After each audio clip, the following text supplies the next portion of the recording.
लोकसभा निवडणुकीकरता मनसेनं आता जय्यत तयारी केली आहे। पुण्यातून वसंत मोरे यांचं नाव जवळपास निश्चित झाल्याचं सांगण्यात येत आहे। वसंत मोरेंना पक्षाकडूनही लोकसभेकरता तयारी करण्याचे आदेश देण्यात आल्याची माहिती आहे। पुणे लोकसभा मतदारसंघावर मनसेनं विशेष लक्ष केंद्रित केलंय। मनसे नेते अमित ठाकरे यांच्यावर पुण्याची विशेष जबाबदारी आहे। मनसेनं आता राज ठाकरेंचे विश्वासू असलेल्या वसंत मोरेंना रिंगणात उतरवण्याची तयारी सुरू केली आहे। वसंत मोरेंच्या उमेदवारीनं पुण्यात लोकसभा निवडणुकीत अधिकच रंगत निर्माण होण्याची दाट शक्यता आहे।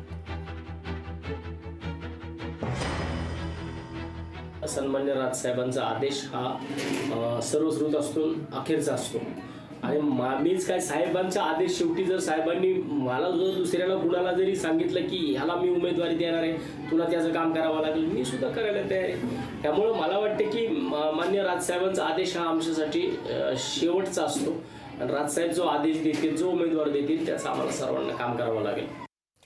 महाराष्ट्र नवनिर्माण सेनेनं लोकसभा निवडणूक लढवण्याची तयारी सुरू केली असून 9 मतदारसंघात मनसेचे उमेदवार जवळपास निश्चित आहे। 9 मतदारसंघात कोण संभाव्य उमेदवार असतील याची यादी सुद्धा लोकशाही मराठीच्या हाती लागलेली आहे। मनसे लोकसभा निवडणुकीत किंगमेकर ठरणार का याकडे आता सगळ्यांचंच लक्ष आहे।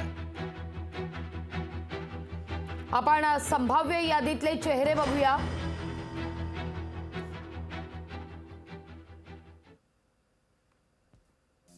कल्याण लोकसभा मतदारसंघातून राजू पाटील, ठाणे लोकसभा मतदारसंघातून अविनाश जाधव, पुण्यातून वसंत मोरे, ठाणे लोकसभा मतदारसंघातून अभिजित पानसे,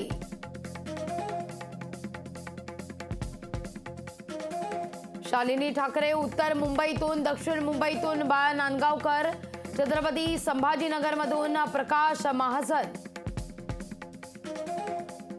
सोलापूर लोकसभा मतदारसंघातून दिलीप धोत्रे, चंद्रपूर लोकसभा मतदारसंघातून राजू उंबरकर, रायगड लोकसभा मतदारसंघातून वैभव खेडेकर यांची नावं सध्या चर्चेत आहेत। आणि याच विषयी अधिक माहिती घेण्यासाठी थेट जाते पुण्याला आमचे प्रतिनिधी अमोल धर्माधिकारी यांच्याकडे। अमोल, पुण्यातले वसंत मोरे पुण्याच्या लोकसभा मतदारसंघात मनसेकडून निवडणुकीच्या रिंगणात उतरतील अशी एक दाट शक्यता वर्तवली जाते। इतकंच नाही तर इतर ठिकाणाची संभाव्य यादी सुद्धा समोर आलेली आहे। अर्थात लोकशाही मराठीला विश्वसनीय सूत्रांकडून ही सगळी नावं कळतायत। लागवे खरं तर इतर पक्षांनी देखील लोकसभा निवडणुकीची तयारी केलेली आहे, पण मनसेकडून पहिल्यांदाच ही संभाव्य यादी आहे ती समोर आलेली पाहायला मिळते। यामध्ये 9 लोकसभा मतदारसंघांचा समावेश आहे आणि 9 लोकसभा मतदारसंघामध्ये कोण उमेदवार असतील याची चर्चा सुरू असताना मनसेने थेट आता ही नावं देखील समोर आणलेली आहेत। प्रामुख्यानं पुण्याचा जर विचार केला तर पुण्यामध्ये मनसेचे नेते असलेले वसंत मोरे यांचं नाव मोठ्या प्रमाणात चर्चेमध्ये आहे आणि ते नाव निश्चित देखील असल्याची शक्यता आहे। तसेच शहरभरामध्ये मनसेच्या वसंत मोरे यांचे बॅनर्स देखील लागलेले आहेत। पुण्याच्या लोकसभेचे खासदार म्हणून आशाचे हे बॅनर्स लावण्यात आलेले आहेत आणि त्यामुळे मनसे लोकसभा निवडणुकीमध्ये मोठ्या ताकदीने उतरणार हे मात्र आता निश्चित झालेलं आहे आणि ही रंगत अधिकच रंगतदार असणार आहे। प्रामुख्यानं वसंत मोरे हे राज ठाकरे यांचे अत्यंत विश्वासू मानले जातात। मध्यंतरी वसंत मोरे हे नाराज असल्याच्या चर्चा होत्या आणि ते पक्षांतर करतील अशा सुद्धा चर्चा होत्या। मात्र आता कुठेतरी मनसेमध्येच वसंत मोरे हे सक्रिय झाल्याचं पाहायला मिळते। मुळामध्ये त्यांच्यावरती बारामती लोकसभा मतदारसंघाची जबाबदारी आहे आणि त्यामुळे अधिकाधिक लक्ष ते बारामती लोकसभा मतदारसंघात देत असताना आता त्यांना पुण्याकडे देखील लक्ष द्यावं लागणार आहे।